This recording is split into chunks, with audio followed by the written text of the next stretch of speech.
Esperamos que la película haya sido de su agrado y muchísimas gracias por seguir con nosotros en Tiempo de Filmoteca UNAM. Acabamos de ver Morbo del gran cineasta español Gonzalo Suárez y me da muchísimo gusto presentar a nuestro invitado de esta noche, Antanás Amador, cineasta y docente. Mil gracias por acompañarnos. Nada que agradecer, Alejandra. Buenas noches. Mucho gusto saludarte a ti y a todo tu auditorio. Un placer y un honor tenerte en tu casa, Tiempo de Filmoteca UNAM. Gracias. Y esta película, que para serte honesta, es una de mis favoritas de la filmografía de Gonzalo Suárez. Se ha dicho mucho, en cierta manera, que podría ser como el preámbulo o la inspiración de cierta manera luego de Lars von Trier, ¿no? Para Anticristo. Anticristo. Absolutamente, con todo esta atmósfera. Y bueno, en su momento que fue también esta película el gran éxito porque tenían a la pareja de Ana Belén y Víctor Manuel, que bueno, sería como si hubiéramos tenido a Lucerito y Mijares cuando era el hitazo, ¿no? Por tener una comparación para el público mexicano. Pero me gustaría muchísimo más bien escuchar tu visión y cuáles son los puntos que para ti convierten esta película de culto. Pues mira, es una película muy interesante, Alejandra, porque parece jugar con los géneros.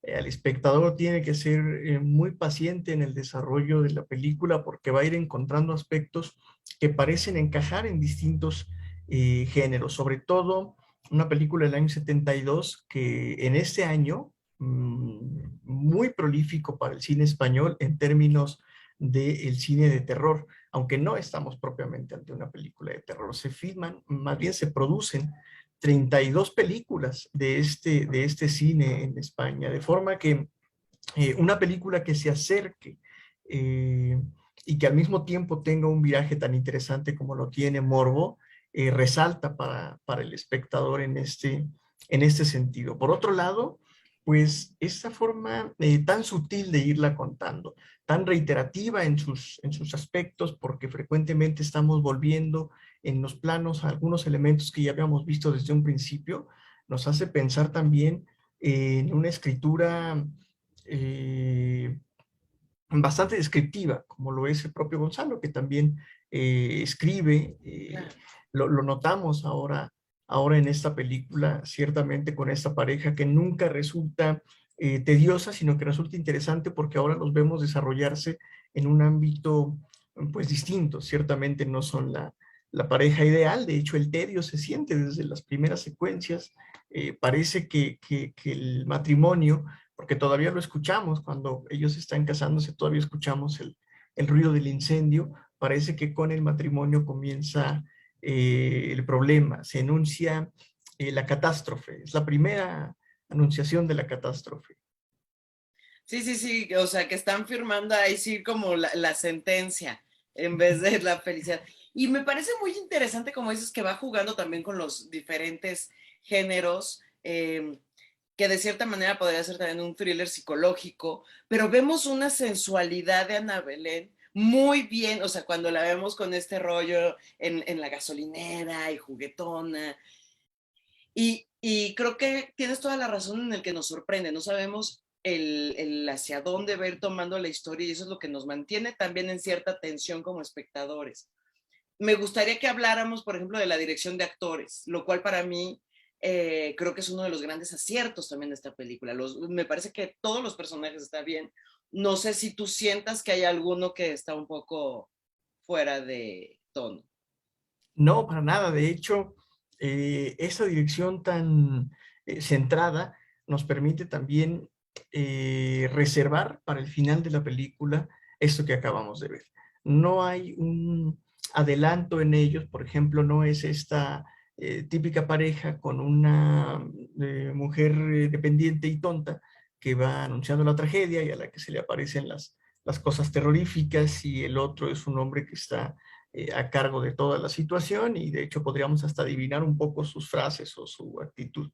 En este caso, esta interpretación de los actores, tanto de la pareja de Ana Belén como Víctor Manuel, como los personajes que vemos al final en la casa, como el despachador de la gasolinera, van contribuyendo también a enunciar esta tragedia. Incluso una de las cosas que más me llamó la atención es que al momento de la boda, cuando se despiden y ella lanza el ramo, son niños los que van tras el ramo. Entonces, esto tiene que ver mucho con el cuidado que ha dispuesto Gonzalo Suárez para la tragedia y para anunciarnos con ellos.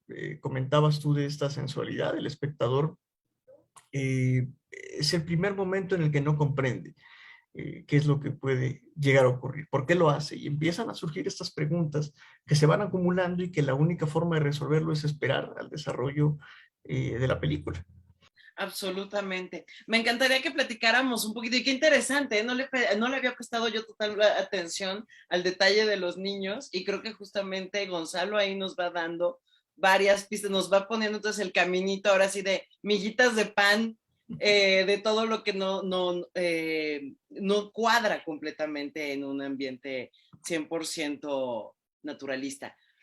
Me encantaría saber la dirección de fotografía, cuál fue, o sea, porque creo que tiene la paleta de colores, es muy decisiva y marca mucho aquí. Me gustaría saber también tu punto de vista sobre esto.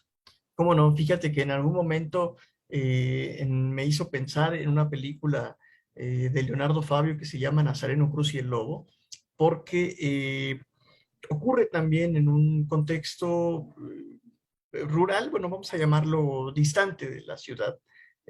Acá tenemos todo el tiempo los colores presentes de esta especie de bosque, ¿no? En el que se refugian, y en medio de este bosque los colores que resaltan y que hacen pensar en esa vivacidad. Por ejemplo, percibimos el amarillo y el rojo, tanto de sus vestuarios como de los asientos inflables, que nos están regalando ahí un contraste con el cielo, porque nunca lo tenemos, la cámara inserta todo el tiempo debajo de los árboles y que lo que nos deja respirar con el cielo. Y además es una cámara bastante dinámica, se está moviendo todo el tiempo. Tiene además zoom hacia adelante y hacia atrás, mucho cámara en mano, muchos planos detalle, resaltan siempre la presencia de todos los objetos que están apareciendo. En ese sentido nos regala una plástica muy comprensible, ¿no? Al espectador le da la oportunidad de comprender o de buscar en todos los aspectos aquellos factores que hacen de la película una historia tan interesante que te permita llegar al final de la narrativa. Claro, y que como bien dices, está jugando, o sea, bueno, uno está resaltando los objetos, pero los objetos tienen estos colores que nos vuelven a llevar al incendio. O sea, y mientras tenemos el verde, el contraste de la naturaleza, que es absolutamente la vida, la vivacidad, pero ellos están interrumpiendo con con estas otras tonalidades. Tenemos zoom hacia Ana Belén muy marcado, y ahí parece que son los únicos puntos en donde los colores se difuminan bastante, se quedan muy neutros entre su rostro y su cabello, parecen pertenecer a una película distinta, pero tiene que ver con este realce de las emociones de este personaje. Lo vemos frecuentemente. Antanas Amador, para cerrar esta entrevista, ¿tu secuencia favorita y por qué? Híjole, yo creo que cuando se enciende el molino en la casa, cuando está el momento más tenso de la película, porque estamos ahora en un interior, ¿no? Lo que puede pasar es, las posibilidades son bastante amplias, y por esta introducción de estos personajes tan abrupta, durante toda la película sabíamos de la posibilidad de que hubiera alguien merodeando, de que existiera alguien más, y ahora que lo comprobamos, incluso el espectador toma partido en ese momento. Ya les cree también a los personajes. Muchísimas gracias por habernos acompañado esta noche en Tiempo de Filmoteca. Ha sido un verdadero placer el poder conversar contigo. Nada que agradecer, Alejandra, al contrario, siempre es un gusto. Y a todos ustedes en sus hogares, muchísimas gracias por habernos acompañado en una emisión más de Tiempo de Filmoteca UNAM. Los esperamos en la próxima para seguir descubriendo la filmografía de este gran cineasta español, Gonzalo Suárez. Que tengan muy buenas noches.